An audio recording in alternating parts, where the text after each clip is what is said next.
Good morning, South Africa. This is the Daily News Wrap for Wednesday, 12th May. My name is Lisa Grayson.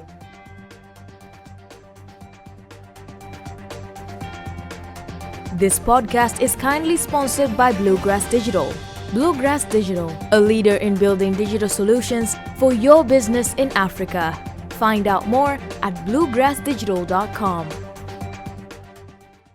In our top story, the forecast third wave of Covid-19 is getting underway in SA, with its severity yet to be determined. Adam Lowe, a member of the Actuarial Society of South Africa's Covid-19 working group, has modeled what our worst-case scenario could look like. According to Lowe, the worst possible third wave would see a large spike in cases for May. If these reach the levels of 20,000 new cases per day last seen in January, South Africa would be at the mercy of an even deadlier resurgence. Although there is still a significant way to go before the latest surge of infections, new infections have escalated by 41% in the past 7 days, with authorities in Free State and Gauteng already accepting the third wave is here. More of this on the SouthAfrican.com.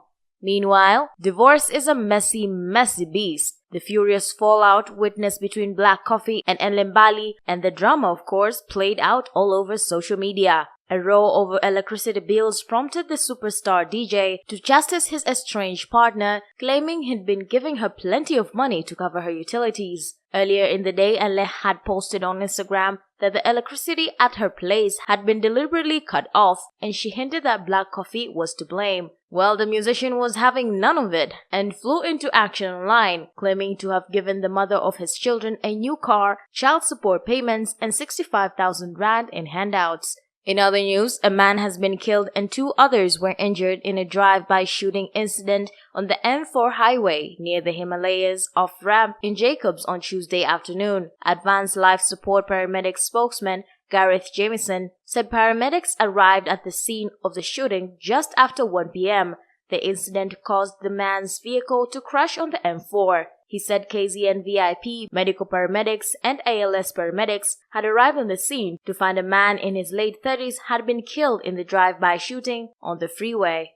In your sports, Pitso Mosimane has begun the mind game ahead of Al Ahly's crunch meeting with Mamelodi Sundowns this weekend. Al Ahly played out to a grueling 1-1 draw against arch rivals Zamalek on Monday, and Pitso Mosimane believes the Egyptian FA are doing his side no favors with regards to the fixture congestions they are now facing. Mamelodi Sundowns had already departed for Egypt on Monday, and Mosimane believes being the only Egyptian team representing the country's elite competition, it should warrant some special concessions by the EFA.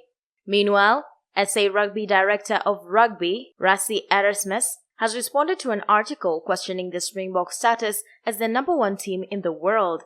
The Springboks have not played a single test since winning the Rugby World Cup in Japan on 2nd November 2019. An article published on the Rugby Pass website suggested they had ducked and hidden from the competition by withdrawing from the 2020 Rugby Championship. Erasmus, who isn't vocal on social media but has spoken about its values, wrote, "This always made sense to me. A lion doesn't concern himself with the opinion of a sheep." And that's all he said about that. In your weather today, Bloemfontein is a sunny 24 degrees, Cape Town comes at 18, Pretoria you can expect a fine 26, and Johannesburg remains at 23.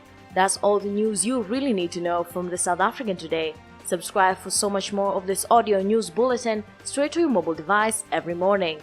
For more of these and other stories, please visit theSouthAfrican.com. My name is Lisa Grayson. This podcast is kindly sponsored by Bluegrass Digital. Bluegrass Digital, a leader in building digital solutions for your business in Africa. Find out more at bluegrassdigital.com.